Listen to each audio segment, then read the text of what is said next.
Welcome to my views and news. Some new stories for you from Ethiopia and Sudan. First news story is about Ethiopian military chief Berhanu Jula, who leveled some allegations against the Fano militia, Tigray People's Liberation Front, and the Oromo Liberation Army.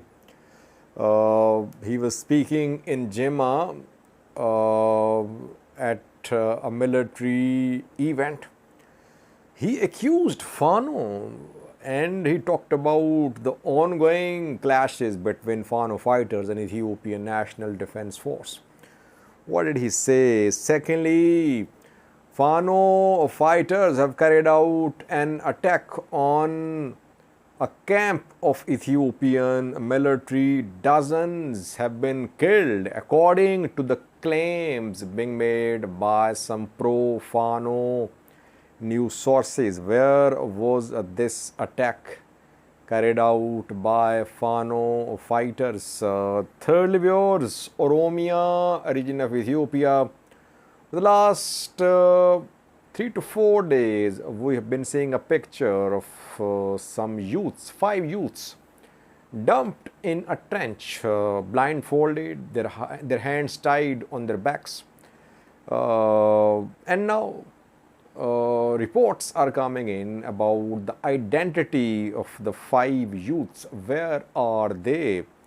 Why were they arrested? Why were they thrown in a pit? What are accusations against them? Lastly, viewers, Sudanese Foreign Ministry today responded to a proposal from IGAD, from the Prime Minister of Ethiopia, PM Abiy.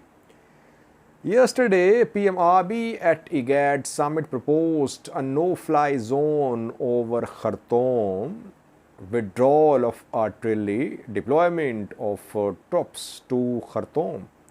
Sudanese Foreign Ministry issued a statement in response to this IGAD's proposal.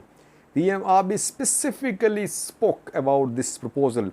He supported this proposal when he addressed the IGAD summit, which was held in Addis Ababa, Ethiopian capital, around 24 hours ago. What is Sudanese military saying? Firstly, viewers, Berhanu Jula is Ethiopian military chief. Today he attended a military event in Jema. Central Command event was held, event about Central Command of the Ethiopian National Defense Force was held in Jema, Oromo region of Ethiopia, where Berhanu Jula spoke. And he spoke about TPLF OLA and Fano fighters. What did he say about TPLF? He said TPLF betrayed Northern Command. TPLF attacked Northern Command. Eritrea saved many Northern Command soldiers. So, Berhanu Jula indirectly thanked Eritrea today. It was basically Eritrea which saved Ethiopian National Defense Force. He acknowledged that. And secondly, he mentioned OLA. He said, what are OLA's objectives? OLA is not clear about its objectives. We don't know what are OLA's goals, what are its political questions. OLA held talks with the government, but even after the talks, OLA's objectives became more confusing. So OLA does not know what it is fighting for. It is fighting, people are dying, Oromos are dying. So what is the agenda? He proposed that OLA should become part of regional forces. It's a very important suggestion, viewers. Ethiopian military chief is suggesting. He's offering Oromo Liberation Army to join regional forces, which obviously stands rejected by Ola. Ola does not want to be under Shimalis Abdisa. Ola says that Shimalis Abdisa, even the Prime Minister PM Abiy's forces, their governments are illegal. But Berhanu Jula today offered Ola to join regional forces. And he said Ola should put down arms, lay down arms and start dialogue. Thirdly, very importantly, he mentioned Fano. And he leveled some serious allegations against Fano fighters.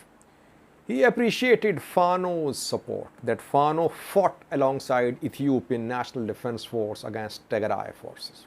But in the middle of the war, Fano attacked Ethiopian National Defense Force. This is a serious allegation leveled by Berhanu Jula today against Fano, that Fano backstabbed Ethiopian National Defense Force. Where did this incident happen? How many ENDF soldiers were killed? Which Fano commanders backstabbed the ENDF? No details. He only mentioned that brave ENDF and Fano fighters fought, and battles were fought for the control of Kobo, etc. Books can be written. At the same time, he accused Fano without sharing details. And then he talked about ongoing insurgency in the Amhara region. He said there were many, many thousands of Fano fighters who were part of the war against Tigray fighters, against TPLF members. He said many thousand Fano fighters fought, and most of them returned to their normal lives. Some did not. Those who are continuing the fight should return to their normal lives. And interestingly, he said, we don't want to disarm them. They can stay armed, but they should join the society. They should join the work they have been doing. No need to disarm them. It's a change, by the way, because Ethiopian federal government, Ethiopian intelligence agency position has been that no factions will be allowed to stay armed. Jula is saying we don't want to disarm Fano fighters. They can stay armed, but they should stop the insurgency and return to normal lives. He said we don't want to fight Fano fighters. We have no agenda to fight Fano. And ENDF members should advise the Fano fighters to return to normal lives. As if Fano fighters are children, he was treating them as kids. That ENDF should advise them. They are children, they don't know what they're doing, so they should be advised, they should be counseled. That is what he said. Obviously, today, Jula spoke a lot, spoke too much, I think.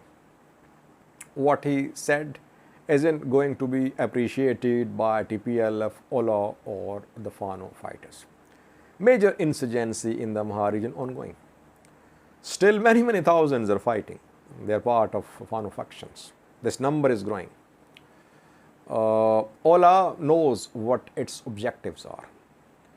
Why did the Ethiopian government say that OLA's objectives were not clear? When talks were held, did we hear from the government, from Ridwan Hussein, who represented the government there in Tanzania, that OLA's demands were not clear? He didn't say a word. He said that talks will continue. Jula says OLA's demands are confusing. More confusing after talks. Government silent. So who is correct, Jula or the government? Jula spoke too much today, I think. You will see reaction in coming days. We could see statements from OLA, Fano and TPLF in coming days. Secondly, viewers, Fano fighters have carried out an attack on a command post of Ethiopian National Defense Force. Reportedly, sources allied with the Fano fighters claim that dozens of Ethiopian army soldiers have been killed in this attack, but no confirmation from the Ethiopian military side. Military is silent. The attack was carried out in South Wollo, night operation. South Wollo, Ligambo Voreda, Gannate Kabale. It was a night attack. Last night, when the security forces were resting, sleeping, Fano fighters surrounded this command post of Ethiopian National Defense Force. They opened fire.